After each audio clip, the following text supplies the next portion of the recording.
Well, I think there's a political issue raised in that. We have, I think we've taken on board the important comment made by Councillor Hulse in this, and I think we now have the resolution that I think works quite well to address your concern in any case, and I'm wanting now to put that resolution to Council.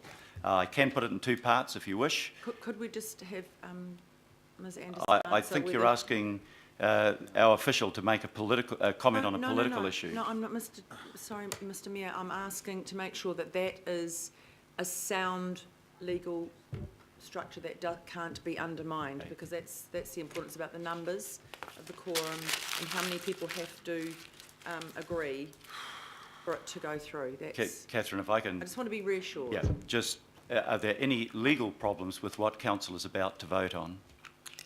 No, Your Honour. Thank you. Right, and thank you for that promotion. I'll add that to a growing list of titles. Okay, I'll put the resolution in two parts.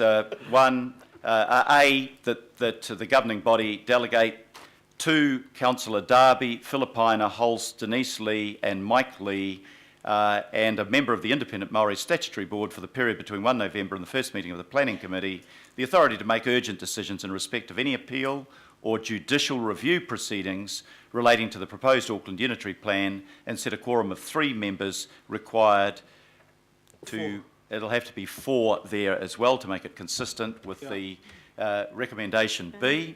4 members required to make decisions. Do I have a seconder for that resolution, Councillor? Councillor Collins, and all those in favour please say aye. Aye. To the contrary, no. Carried. I'll put the second part of the resolution. Confirm that at least 4 individuals delegated to make urgent decisions referred to above are required to be in agreement before a decision can be made. Do I have a seconder for that? Councillor Collins again.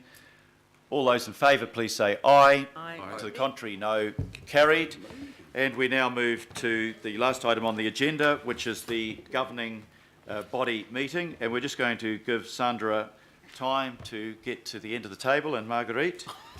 And this sets out how your life is going to be determined in the next 36 months.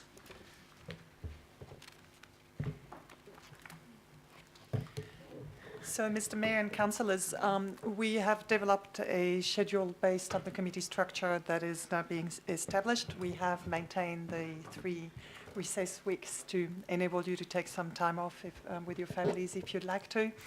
We have maintained the tradition established last time not to have committee meetings on Mondays and Fridays, and to only schedule meetings on Mondays and Fridays if we absolutely have to, and in agreement with the mayor.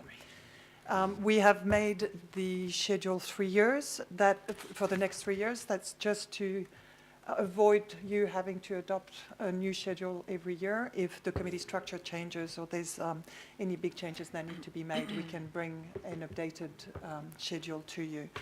And these recommendations give me the delegations to change to make minor amendments to the schedule so that it makes it workable. So me and my team, obviously. Right. Do councillors have any questions? Councillor Casey? Just to finish off. Before you were so rudely interrupted last time. Just one suggestion, and it's based on one awful January when a meeting with the Cabinet was scheduled right in the middle of recess, is to put in the schedule recess, January recess, so that you're not tempted. This is a belt and braces approach to protecting your January. That's right. Yes, we can do that. My only hesitation is we've got a tentative governing body meeting. The 26th, that's fine. No, right. That's fine. I meant the rest of January. Yeah. Yes. Parliament does it. Parliament says recess and they're not feel guilty about it. Yeah. We work hard. Recess is fine. And there is the ability to have an extraordinary meeting should that be required in the circumstances. Councillor? Sure. Assuming that meeting on the 26th of January is just tentative, because I note that we've got a governing body meeting just a couple of weeks later. Certainly my preference is not to have a meeting on that date, if it's at all possible, because I won't be available. So, Okay, just- I think it's accepted that generally there is a recess over the January period unless there is a specific requirement for us to do so. We will endeavour to keep that free of meetings. that's Okay, right. Can any I other just, questions, comments? Councillor Desley-Simpson? I just want to talk to you about the local board meetings. So in here, I'm reading that there are schedules for councillors to attend 4 local board meetings a year. I just wondered, is that correct? A minimum? So what you're actually reading there is the joint local board chairs Chair, governing sorry, body meetings, apologies. which are quarterly. Sorry, apologies. Yeah. Okay, let's 3 solve local that problem. boards. Councillor Cooper? Thank you. Just commenting about the January governing body meeting that's proposed here. I'm quite concerned about that because you basically we close shop on the 15th. Yeah. And then we wouldn't be having a governing body meeting till the end of February, which I think is far too long. There'll be a lot of business that needs to be done. Oh, we've and got one on the beginning of February. Yeah. So that question pertains to if we don't have, as is the desire of councillors, a meeting in late January, have we got I think the first meeting in February is scheduled. Yeah, that's an annual plan consultation, Your Worship. The first proper governing body meeting is February 23rd. If we didn't have, they're all annual plan workshops. They're not proper governing body meeting that you have every month on the last Thursday of the month. Yeah. So the first meeting would in fact be the first of the governing body as against the committees of the whole and other committees would be the 23rd of February, and you're suggesting that's too late in the... Well, I'll make an exception. Mr Chairman, if we have... Maybe if I about- can ask officials Yeah. to speak to that first, Linda? If I could just comment on that and just say that we have scheduled it to be held if required, and in the past 3 years we actually haven't had to hold that governing body meeting in January. Yeah, I think the question changed. It was, if we don't have the meeting in January, which is assumed, is the 23rd of February too late in the month to have the next governing body meeting as against committees of the whole, which will take place from early in February? So, Mr Mayor, although the schedule says that the 9th of February is going to be for the annual plan, it doesn't mean that this governing body meeting cannot attend to other business. That's fine then.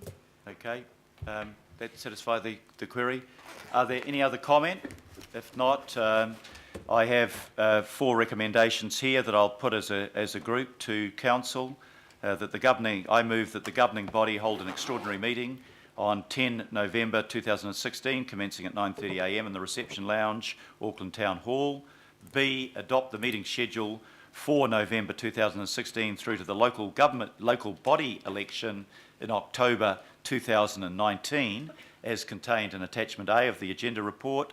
C, authorise the General Manager of Democracy Services to amend the schedule if required in consultation with the Chair of the relevant committee and subject to the Mayor or Deputy Mayor's approval if a formal meeting has to be held on a Monday or a Friday. D, note that the meeting schedule could be amended if the governing body agrees to committee scheduling changes between November 2016 and the 2019 local body election in October 2019, which gives us the ultimate flexibility. Have I a seconder? I have at least 2 seconders. I'll give this one to Councillor Stewart. I'll put the motion. All those in favour, please say aye. To the contrary, no. Carried. And I thank councillors for their attendance, their participation, and declare this meeting closed. Thank you very much. Thank you.